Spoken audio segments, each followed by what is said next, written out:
जय श्री राम। आंजनेय की आत्मकथा। शिक्षा।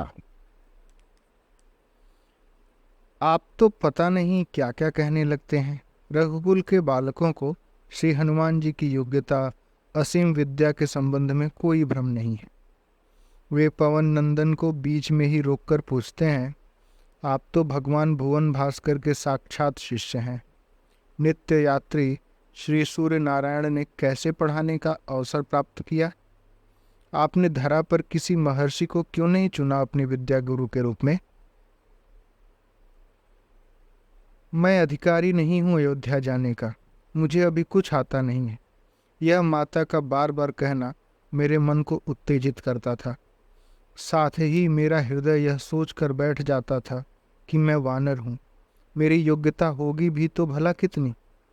मेरे हृदय के स्वामी तो सच्चिदानंद घन है। श्रुति उनका निश्वास है। उनको अपनी विद्या से, अपने ज्ञान से एक वानर शिशु प्रसन्न कर पावेगा? वे दया के, कृपा के अनंत सागर हैं। अशरण शरण, अनाथ नाथ, दीन बंधु, पतित पावन है। माता की यह वाणी मेरे लिए आश्वासन थी।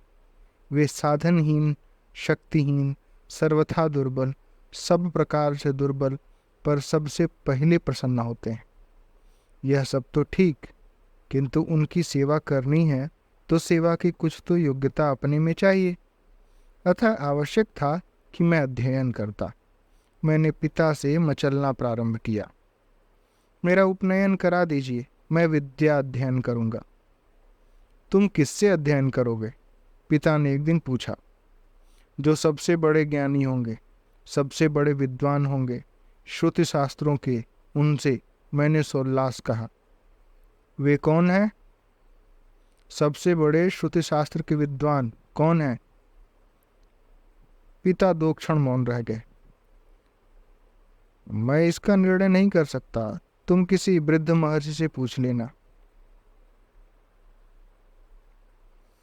ऋषि महर्षि हमारे लिए दुर्लभ नहीं थे। मैंने माता से सम्मति ली और महर्षि अगस्त्य के आश्रम पहुंच गया।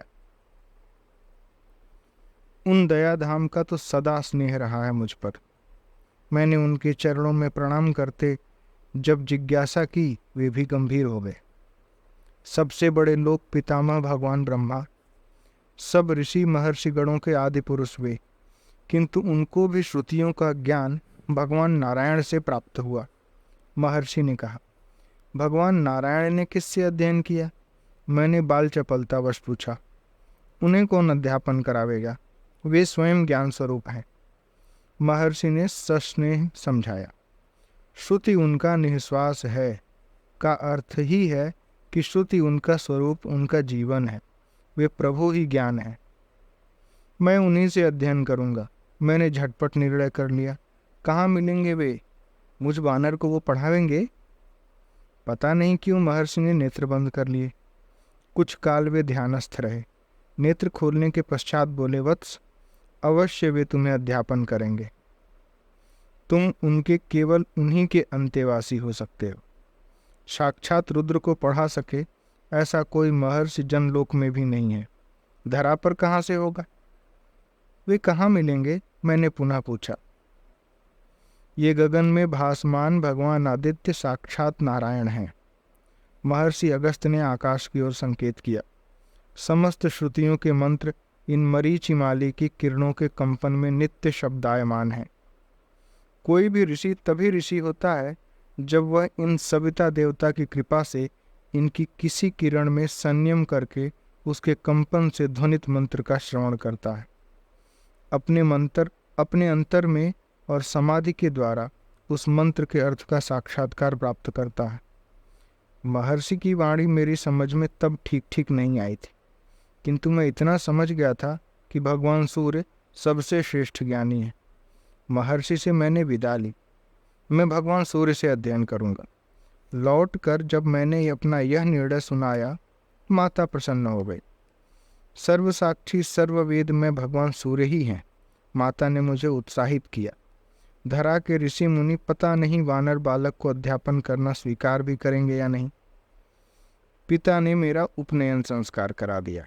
यद्यपि हम उपदेवताओं के लिए यह आवश्यक नहीं था।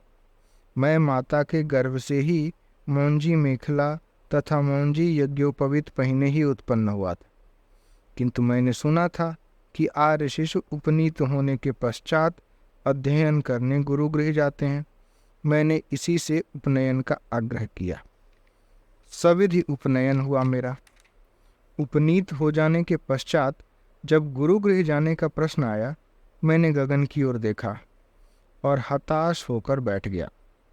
मेरे नेत्रों से अश्रुबिंदु टपकने लगे। अब तक मैंने सोचा ही नहीं था कि भगवान सूर्य इतने दूर हैं। मैं उन तक कैसे पहुंच पाऊंगा? ऋषि के शाप के कारण मुझे अपने वेग एवं शक्ति का विस्मरण तो हो ही गया था। तू खिन्न क्यों है? रुदन क्यों कर रहा है? माता ने समीप आकर पूछा। भगवान सूर्य पता नहीं कितनी दूर गगन में है, मैंने रोते रोते ही कहा। मैं उनके चरणों तक कैसे पहुंच पाऊंगा? कितनी दूर? माता खुलकर हंस पड़ी। अरे तू शिशु था तब तो उनको फल समझकर उन्हें निगलने ही पहुंच गया था उनके समीप, और वे दूर हो गए।